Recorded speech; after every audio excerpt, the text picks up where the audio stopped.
Introdução. O propósito desta gravação é comentar e condensar um dos livros mais assombrosos jamais escritos. Pense e Fique Rico, de autoria de Napoleon Hill. Tem exercido influência na vida, realizações e fortunas de mais pessoas do que qualquer outro livro jamais publicado. Em todo o mundo livre existem atualmente milhares de pessoas que têm triunfado em todas as linhas de trabalho e que hoje ocupam suas boas posições porque um dia encontraram e compraram um exemplar de Pense e Fique Rico. Qualquer uma delas estará disposta a confirmar isso, e com toda satisfação. Uma descoberta valiosa.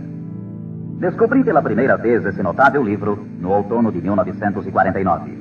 Ajudou-me a decidir de uma vez por todas como alcançaria a meta a que me tinha proposto. Unificou meu pensamento e abriu-me um caminho reto e claro até o ponto a que eu havia decidido chegar. Um de meus melhores amigos, que encontrou o livro há anos, ficou tão fascinado pelo seu conteúdo que permaneceu em casa durante 3 dias, lendo e meditando acerca das ideias ali expostas. Depois, aplicou seus princípios e agora ocupa a posição mais alta dentro da indústria em que trabalha. Por outro lado, tenho estado nos escritórios de altos executivos e tenho escutado dirigentes de empresas famosos mundialmente, alguns com idade suficiente para serem meus pais. Todos eram unânimes em afirmar que, após terem lido Pense e Fique Rico, seus negócios passaram a caminhar muito melhor. Qual é o segredo desse livro tão assombroso? Por que, entre milhares de livros sobre autoajuda, ele tem se mantido como a obra-prima mais destacada? Creio que, para compreender o porquê, vocês teriam que conhecer Napoleon Hill, tanto quanto eu. Com certeza, não foi ele o primeiro homem que se rebelou contra a pobreza e contra a interminável luta ante a falta de orientação que via em seu redor quando ainda era um rapaz. Nem tampouco foi o primeiro a escrever sobre a matéria, mas possuía 2 habilidades únicas, altamente desenvolvidas, que raramente são encontradas num homem. A primeira era a maneira como focalizava seu tema. Hill procurava soluções para o êxito da mesma forma como um cientista busca trazer à luz da razão um segredo da natureza. Tratava de descobrir as formas do sucesso de igual maneira como Thomas Edison investigava os processos para chegar à luz elétrica, sem descanso, implacavelmente, até que a verdade, que sempre esteve ali, lhe foi revelada. Sua segunda virtude importante era a habilidade ou destreza para escrever sobre suas deduções, de tal forma que eram compreendidas intelectualmente num instante. Mas talvez o mais importante para este assunto em especial é que eram compreendidas também emocionalmente. O poder de modificar vidas. Quando alguém lê a última página de Pense e Fique Rico, já é um homem diferente. Um homem que se coloca de pé ao terminar a leitura e já começa a demonstrar as modificações que sofreu. Para ele, desapareceram as situações angustiosas, cheias de frustração e autoimpostas. Para ele, o caminho está livre. É um homem agora possuidor de uma singular capacidade de converter os sonhos em realidade, as ideias em fatos. O destino, a fatalidade, os maus efeitos das circunstâncias exteriores não mais o afetam. De passageiro do barco da vida, passou a capitão, traçando rumos e decidindo vidas. Para entender esse livro, temos inicialmente de compreender a realidade, o princípio ou filosofia que se estende como estrutura básica da obra. A menos que, seja o que for que você construa, esteja baseado na verdade, acabará com a estrutura caída e espalhada ao seu redor, como a armadura dos antigos guerreiros de Homero. O que não é baseado na verdade não pode sustentar-se, não pode suportar a prova do tempo. A razão pela qual Pense e Fique Rico tem resistido à prova do tempo é porque repousa sobre uma base ampla e sólida, da qual se origina todo o sucesso do homem. O fato puro e imutável de que tudo começa com uma ideia. Um estado da mente. É uma filosofia baseada no fato de que a riqueza de qualquer classe começa com o que o autor chama de estado da mente. Pode-se começar sem nada mais que pensamentos, ideias, planos organizados ou algo semelhante. Os pensamentos são fatos. Fatos incrivelmente poderosos quando se agregam a propósitos, persistência e um desejo ardente de transformá-los em objetos materiais ou riqueza, considerando como tal aquilo que você pode desejar. Os sábios têm dito desde há muitos séculos, e há pouco Charles Esserami escreveu: a verdade é que a mente humana é um organismo tão real como qualquer músculo do corpo, mas muito maior em força e potencial. E assim como a fibra muscular pode reforçar-se para conseguir conquistas incríveis. Assim, pois, esta é a verdade na qual se baseia Pense e Fique Rico. Se você sabe o que quer, e se o quer com força suficiente para alcançar o tipo de persistência que não se pode conter, com toda certeza você conseguirá o seu ideal. Controlando sua mente, você controlará seu destino aqui na Terra. 2 passos para o sucesso. Tendo em vista os princípios acima, falaremos adiante sobre os famosos 13 passos rumo à riqueza, tal como Napoleon Hill menciona em sua obra, lembrando sempre que riqueza é qualquer coisa que você possa desejar. Entretanto, antes peço permissão para fazer 2 indicações importantes. A primeira é que é necessário ter-se em mãos um caderno de anotações, todas as vezes em que se ouvir esta gravação, a fim de anotar os pontos mais importantes. A segunda é que esta gravação foi idealizada para seu uso pessoal, acompanhando sua própria e estimulante jornada. Usar esta gravação para um grupo resultará apenas em auxílio temporário. Assegure-se de ter seu próprio exemplar, a fim de ouvir estas orientações, vez por outra, nos momentos especiais em que se sentir fora de rota. E agora, os 13 famosos princípios de Napoleon Hill. Primeiro princípio: desejo. Ponto de partida para todo sucesso. Primeiro passo para a riqueza. É aqui, precisamente aqui, que frequentemente tropeçamos num obstáculo. Algumas pessoas dirão: sei o que quero, mas como consegui-lo? Mais tarde, entraremos na questão da dúvida, mas de uma vez por todas esclareçamos se é possível ou não alcançar-se o que se deseja com toda a alma. Creio que Emerson expressou-se muito bem quando escreveu: nada existe pelo capricho da natureza. O fato de existir um desejo indica que os meios para realizá-lo existem na mesma criatura que o sente. Em outras palavras, não poderíamos ter um desejo sem que sua satisfação não fosse possível. Cada um de nós tem uma espécie de guia em seu interior, e nossos desejos se modificam segundo nossa capacidade e inclinação. Não importa o que você deseja, se o quer com toda a sua alma. Você o conseguirá, pois é inevitável. O desejo é uma obrigação. Em Pense e Fique Rico, Hill cita um exemplo após outro de que seu desejo ardente nada mais é do que uma espécie de retrato fiel do que você chegará a ser um dia. Portanto, determine agora mesmo e com firmeza o que você mais deseja, porque senão, como disse Helvécio, destruindo o desejo, destrói-se a mente. Todo homem sem paixões não tem em seu interior nem princípio de ação, nem motivo para agir. Uma boa forma de saber se em realidade você tem ou não um desejo ardente é examinar a maneira como procura alcançá-lo. Se você vai atrás daquilo que crê desejar como se estivesse ensaiando, com timidez, com intenção de ir só se for seguro, não tem absolutamente um desejo ardente. Nunca chegará à segunda base se ainda mantém um pé na primeira. Entretanto, se está disposto a queimar etapas atrás de si, dizendo de uma vez para sempre: isto é o que desejo e o farei de qualquer maneira. Segundo, determine com exatidão o que se propõe a dar em troca do dinheiro que deseja. Não é possível obter-se algo a troco de nada. Terceiro, estabeleça a data concreta em que terá todo o dinheiro que deseja.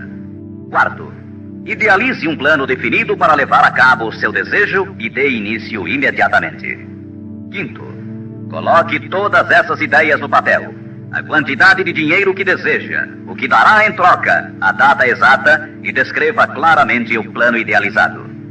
Sexto, leia sua manifestação escrita em voz alta pelo menos 2 vezes ao dia. Uma vez, imediatamente antes de deitar-se à noite, e outra ao levantar-se pela manhã. Enquanto lê, sinta-se, veja-se e creia-se como se já tivesse o dinheiro, ou seja, qual for o seu objetivo. É importante que você siga estas instruções ao pé da letra. Ouça diversas vezes esta parte da gravação até que a conheça muito bem, pois o desejo é o mais importante dos 13 princípios. Este capítulo do livro termina com as seguintes palavras: através de algum estranho e poderoso princípio de química mental, ainda desconhecido, o impulso do desejo é envolvido por algo que não reconhece palavras tais como impossível e não aceita o fracasso como realidade.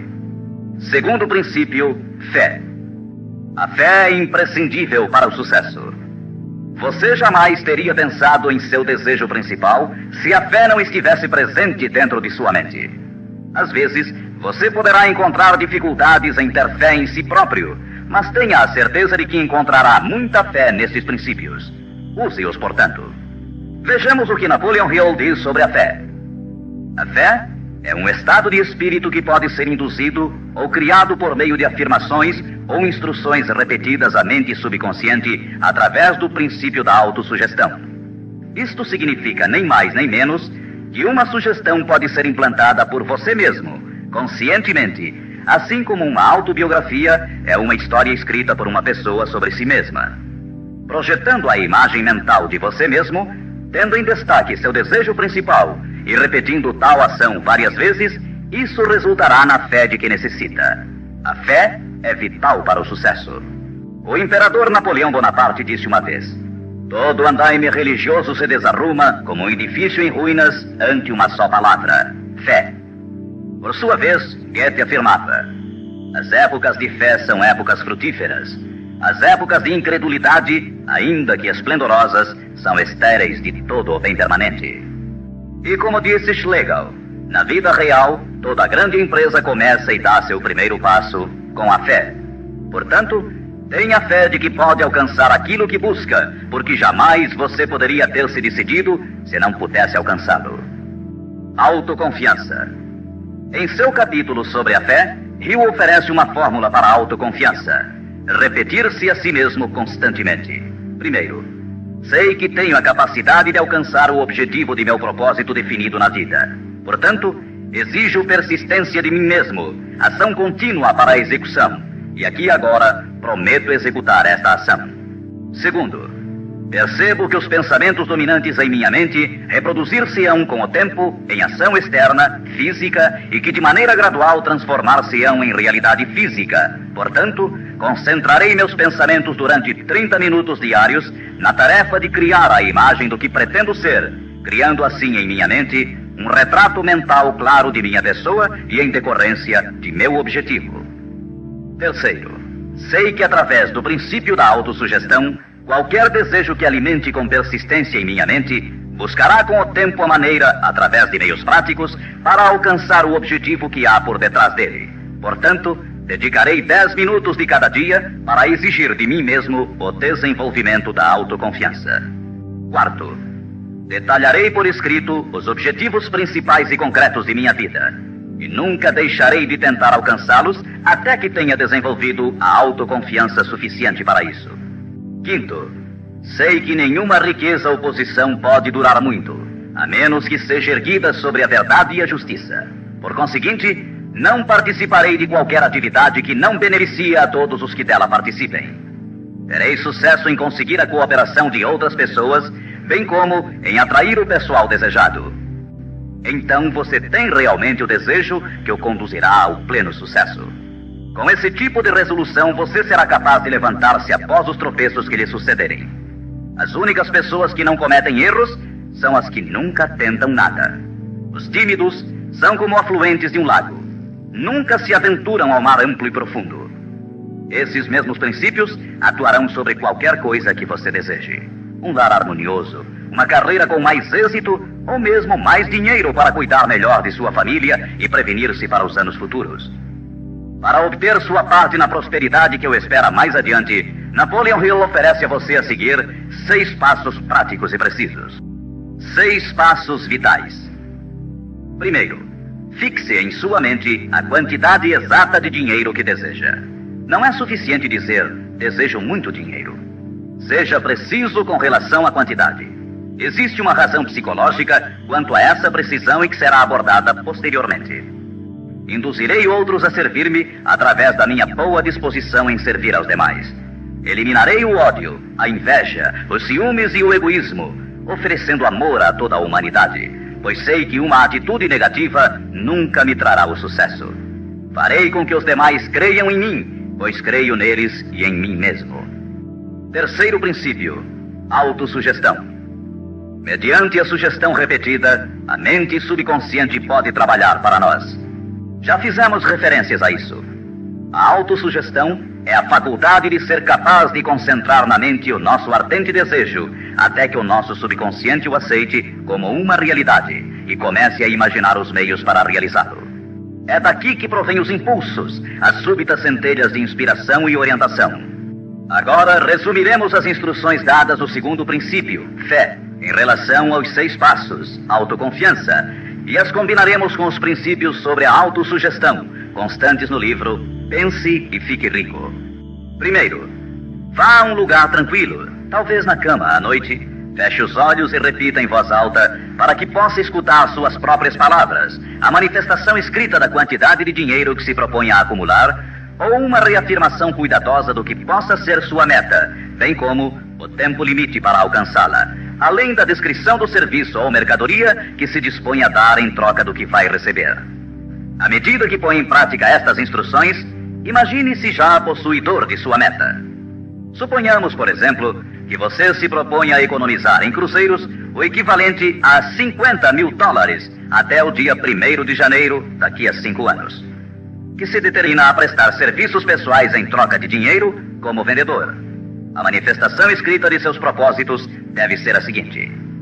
Escreva: para o dia 1º de janeiro de 1900 e aconteça o que acontecer, terei em meu poder a quantia de cruzeiros que economizarei em quantidades diversas durante aquele período.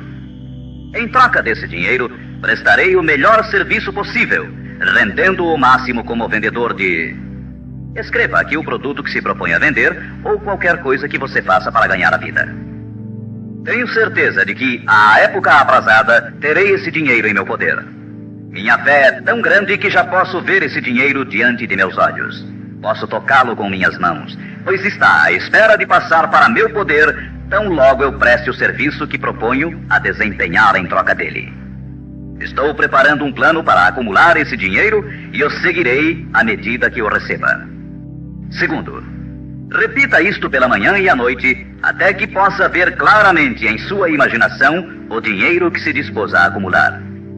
Terceiro, coloque uma cópia do que escreveu onde possa vê-la dia e noite, quando se deitar ou levantar-se, até que possa recordá-la perfeitamente. Ao se dispor a colocar em prática estas instruções, você estará aplicando o princípio da autossugestão. Quarto princípio, conhecimento especializado. O integral conhecimento dos detalhes de seu trabalho ou produto é indispensável para alcançar o sucesso. Neste princípio, Hill destaca um ponto muito importante.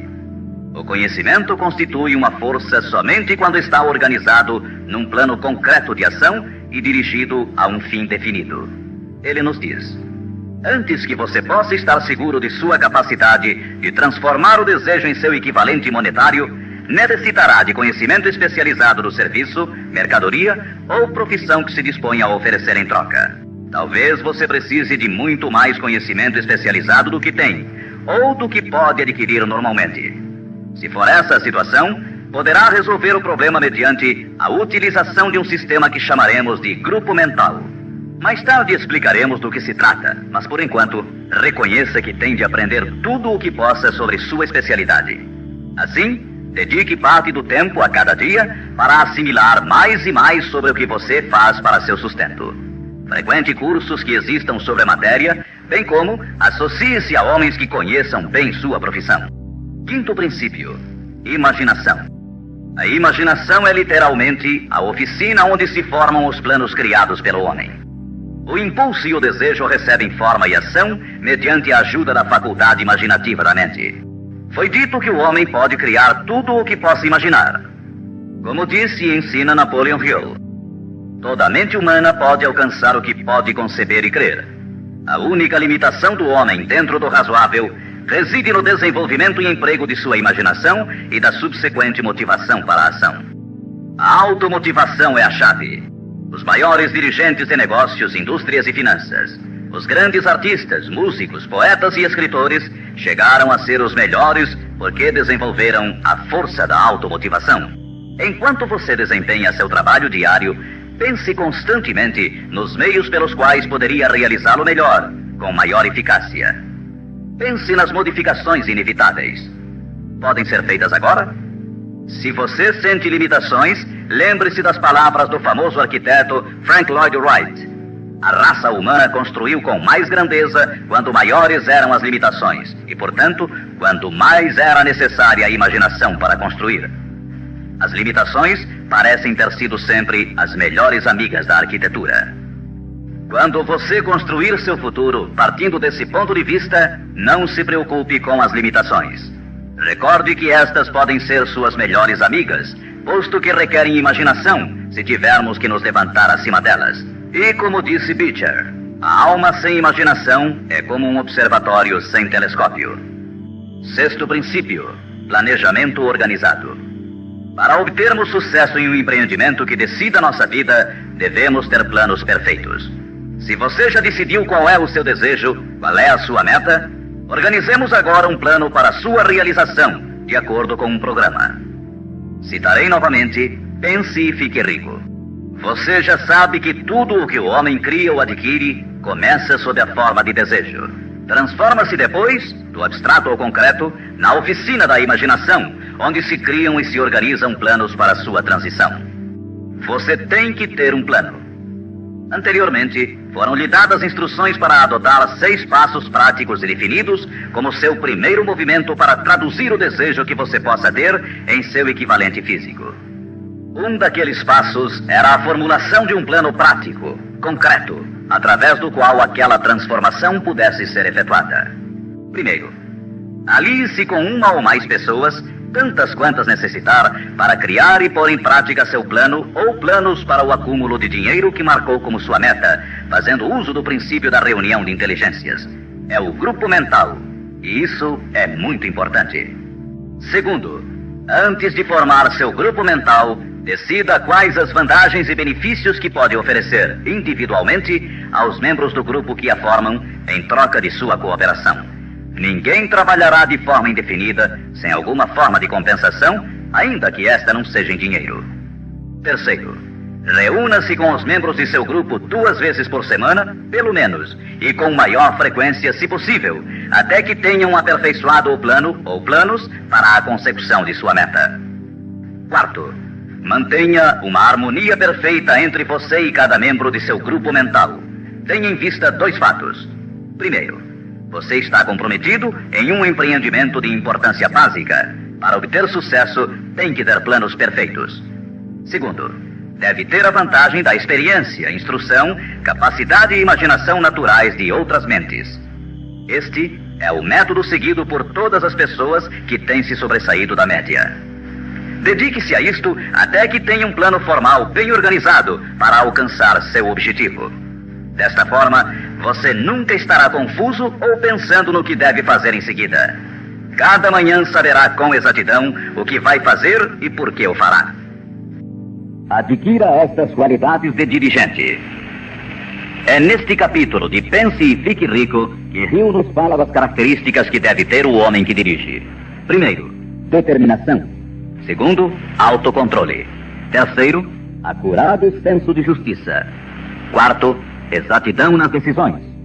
Quinto, precisão nos planos. Sexto, hábito de fazer mais do que recebe como pagamento. Sétimo, personalidade agradável. Oitavo, simpatia e compreensão. Nono, domínio do detalhe. Décimo, boa disposição para assumir toda a responsabilidade. 11º, sentido de cooperação. O capítulo sobre planejamento organizado é um dos mais importantes do livro. Basta dizer que um homem sem plano é como um barco sem rumo. Não tem para onde ir e sofrerá um desastre quase inevitavelmente. 7º princípio, decisão. A demora, o oposto da decisão, é um inimigo que todo homem tem que vencer. A análise minuciosa de mais de 25 mil homens e mulheres que experimentaram fracassos revelou que a falta de decisão estava na cabeça da lista das 30 causas principais do fracasso. A análise de várias centenas de pessoas que haviam acumulado fortunas superiores a $1 milhão demonstrou o fato de que cada um deles tinha o hábito de tomar decisões com rapidez e lentamente modificá-las à medida que houvesse necessidade de uma alteração. As pessoas que fracassaram em acumular dinheiro, sem exceção, quase sempre tinham o hábito de tomar decisões com lentidão e depois modificavam-nas com rapidez e frequência. Ter um objetivo concreto torna mais fácil a tarefa de tomar decisões rápidas. Entre os inúmeros exemplos citados por Hill, um dos mais conhecidos é o caso de Henry Ford. Uma das qualidades mais destacadas daquele industrial era seu hábito de tomar decisões concretas com rapidez e depois modificá-las com calma. Esse modo de ser era tão pronunciado em Ford que lhe deu reputação de obstinado. Foi essa aptidão que o impulsionou a continuar fabricando seu famoso modelo T, o automóvel mais feio do mundo, mas naquele tempo o mais prático, apesar de todos os seus assessores e alguns dos compradores insistirem para que ele o modificasse. Talvez Ford tenha demorado muito em fazer as alterações, mas o resto da história é que sua firmeza de decisão produziu-lhe uma enorme fortuna, sem que fosse necessário modificar o modelo, e seguramente a companhia hoje não está pior por isso. Quando você tiver uma ideia, apegue-se a ela. As pessoas que fracassam, em sua maioria, geralmente se influenciam com facilidade pela opinião dos demais, deixando-se inclinar sem dificuldades. Permitem que os jornais e falatórios dos vizinhos pensem por elas, mesmo sabendo que as opiniões são as mercadorias mais baratas da terra. Siga seu próprio conselho ao colocar em prática os princípios aqui descritos, tomando suas próprias decisões e seguindo-as. Não faça confidências a ninguém, exceto aos membros do seu grupo mental, e tenha muito cuidado na seleção desse grupo, escolhendo somente aqueles que simpatizem e harmonizem totalmente com seus propósitos. Os amigos íntimos e familiares, ainda que isto não signifique que o façam constantemente, atrapalham com suas opiniões, e às vezes por causa do ridículo. Milhares de homens e mulheres arrastam consigo complexos de inferioridade durante toda a vida, porque alguma pessoa bem intencionada, mas ignorante, destruiu toda a sua confiança através de opiniões ou expondo-as ao ridículo. Se uma decisão merece algo, você deve agarrar-se a ela até que a tenha desenvolvido completamente. Oitavo princípio: persistência. A força de vontade e o desejo, adequadamente combinados, constituem uma dupla irresistível. Segundo Hill, persistência é como a força de vontade e combina-se com o homem como o carvão ao aço. Em inumeráveis casos, a persistência tem sido a única diferença entre o sucesso e o fracasso. É a falta dessa qualidade, mais do que qualquer outra, que impede a grande maioria de triunfar. Tentam algo, mas tão logo o caminho se torna áspero, desistem. A experiência com milhares de pessoas tem demonstrado que a falta de persistência é uma fraqueza comum à maioria das pessoas. É um defeito que pode ser vencido pelo esforço. Se você quer realizar um determinado desejo, tem que formar o hábito da persistência. As coisas parecerão difíceis. Será como se já não houvesse razão para continuar. Tudo em você dirá que deve renunciar, que deixe de tentar. É precisamente então quando os homens se distinguem dos meninos. É aqui exatamente quando se percorre essa distância extra e se continua adiante que os horizontes se aclaram e os primeiros sinais da abundância que há de ser sua pela persistência começam a ser vistos. Com a persistência virá o sucesso. A persistência pode ser cultivada. A persistência é um estado mental, portanto, pode ser cultivada. Como todos os estados da mente, a persistência se baseia em causas definidas, e entre elas encontramos as seguintes. Primeira, unidade de propósito, saber o que se quer. Segunda, desejo. Terceira, confiança em si mesmo. Quarta, unidade de planos. Quinta, conhecimento preciso, saber que seu plano é firme. Sexta, cooperação. A simpatia, a compreensão e a cooperação harmoniosa dos demais tende a desenvolver a persistência. Sétima, força de vontade. Oitava, hábito. A persistência é resultado direto do hábito. Nono princípio, usar a força de seu grupo mental. Duas mentes que se unem nunca deixam de criar uma terceira força, invisível, intangível, que pode ser comparada a uma terceira mente. É neste capítulo que Hill descreve a importância de formar-se um grupo de pessoas que simpatizem com o seu desejo. Esse grupo mental pode ser integrado de 2 ou mais indivíduos que, eventualmente, possam ter planos semelhantes. Com a decorrência das reuniões, você perceberá muitas vezes, ao estar discutindo algo com outra pessoa, que de repente surgem-lhe boas ideias, que são resultado dessa associação. Ideias que nunca apareceriam sem ela. O mesmo sucede com a outra pessoa. Estimule seu pensamento. Grande quantidade de boas ideias tem brotado de mentes individuais como resultado de participação em grupo. Associar-se a pessoas para formar o grupo mental não deve ser confundido com o fato de deixar que outros pensem por você, mas é estimular seu próprio pensamento através da associação com outras mentes. Ninguém sabe tudo. Quanto mais afins sejam as mentes reunidas, mais informações interrelacionadas estarão disponíveis. As grandes ideias são uma combinação de informações análogas. Assim, você deve escolher os membros de seu grupo com cuidado. Assegure-se que sejam pessoas que você respeita e que trabalhem conscientemente. Todos se divertirão muito e alcançarão suas metas muito antes. 10º princípio: entusiasmo. O entusiasmo provém da canalização de todas as energias corporais em termos positivos e louváveis.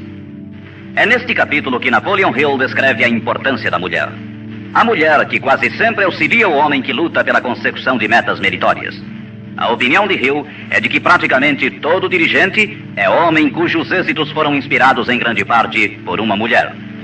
Quando as coisas andarem mal, e pode estar seguro que isso ocorrerá em algumas ocasiões, você ver-se-á abandonado até pelos que você pensava que eram seus amigos. Mas se você conseguiu uma boa mulher, nunca estará só. Ela sempre o impulsionará a recomeçar uma e outra vez se necessário, e lhe dará um novo entusiasmo que nasce de sua fé em você. Ter alguém a quem amar é ter alguém com quem compartilhar seu êxito e realizações, que lhe felicite com o elogio que todos necessitamos de vez em quando. Um homem pode chegar a triunfar sem sua esposa e sem filhos, mas a plenitude da alegria se obtém através deles. Cuide de sua esposa e filhos como de seu maior tesouro. 11º princípio: a mente subconsciente. A mente subconsciente consiste em um campo de consciência no qual são classificados e registrados todos os impulsos do pensamento que chegam à mente objetiva através de qualquer dos 5 sentidos. Da mente subconsciente, você pode aproveitar ou tirar os pensamentos como quem tira cartas de um arquivo. Ela recebe e arquiva impressões sensoriais ou pensamentos independentemente de sua natureza. Você pode semear à vontade em sua mente subconsciente qualquer plano, ideia ou propósito que deseje traduzir em seu equivalente físico ou monetário. O subconsciente atua primeiro sobre os desejos dominantes que se mesclaram, como as emoções, como a fé. Sua mente subconsciente trabalha dia e noite. Mediante um procedimento ainda desconhecido para o homem, a mente subconsciente toma da inteligência infinita poder para transformar de maneira espontânea o desejo próprio no seu equivalente físico, usando sempre os meios mais práticos mediante os quais pode alcançar seu fim. Não é possível controlar completamente a mente subconsciente, mas pode-se entregar a ela qualquer plano, desejo ou propósito para que seja transformado em algo concreto. Ninguém sabe muito sobre o que chamamos a mente subconsciente ou mesmo de subconsciente. Sabemos que é incalculavelmente poderosa e que pode solucionar nossos problemas se corretamente empregada. A melhor forma é manter na mente consciente, tão frequentemente quanto possível, uma imagem clara de si mesmo, como se já tivesse alcançado a meta desejada. Defina-a com clareza e projete-a na tela de sua mente. Retenha-a. Veja-se fazendo e tendo as coisas que obterá depois de alcançado seu objetivo. Imagine isso tão a miúde quanto possível enquanto prossegue com seu trabalho diário, especialmente no momento de dormir e no instante de acordar. Assim, seu subconsciente começará a conduzi-lo pelos caminhos mais lógicos para o objetivo que imaginou. Não lute contra ele. Siga seus lampejos repentinos, as ideias que venham à sua mente. Esteja seguro que é seu subconsciente tentando chegar à sua mente consciente. Se você prosseguir assim, ficará surpreso e encantado com as ideias maravilhosas que parecerão brotar do nada. As vidas dos grandes homens e mulheres que parecem milagrosas para as pessoas normais não são mais do que a expressa satisfação de seus ardentes desejos através de sua mente subconsciente. No princípio seguinte, falaremos mais sobre o 6º sentido, que parece controlar a vida dessas pessoas, mas somente dos que souberam condicionar sua mente subconsciente. O tempo não significa nada para o subconsciente. Um homem poderia trabalhar com firmeza em seu labor durante 40 anos e não conseguir alcançar o que é possível em 3 ou 4 anos, mediante a aplicação adequada desses princípios. sua mente subconsciente não pode permanecer ociosa. Se você não implantar desejos dentro dela, quaisquer ideias que surgirem como resultado de seu descuido servirão de alimento para ela. Lembre-se que você vive no meio de todo o gênero de impulsos e pensamentos que chegam a seu subconsciente sem seu conhecimento. Alguns desses impulsos são negativos e outros positivos. Você deve evitar os impulsos negativos e ajudar a influenciar de maneira espontânea sua mente subconsciente mediante impulsos positivos de desejo. Quando conseguir isso, terá a chave que abrirá a porta para o subconsciente.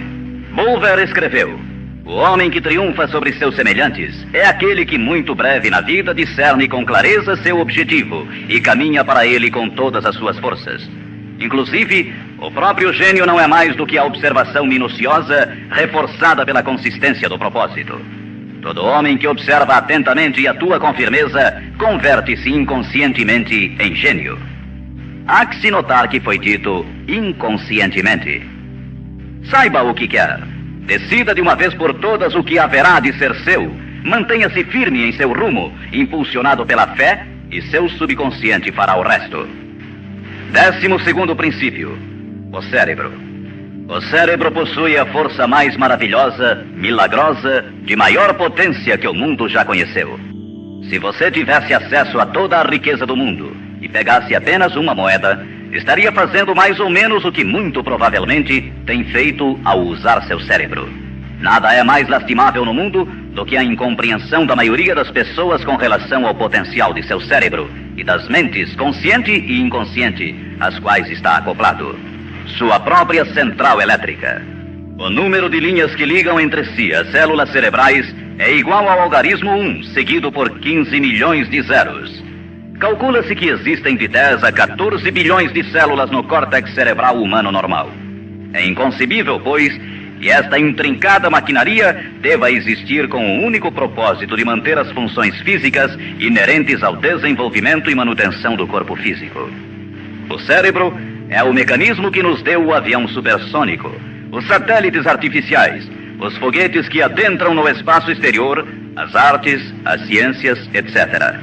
Tudo o que hoje sabemos, usamos e usaremos no futuro, tem saído desta pequena massa cinzenta que todos nós temos. Pode você duvidar, ainda que por um momento, de que pode trazer a você e aos seus o que quer que deseje aqui na Terra?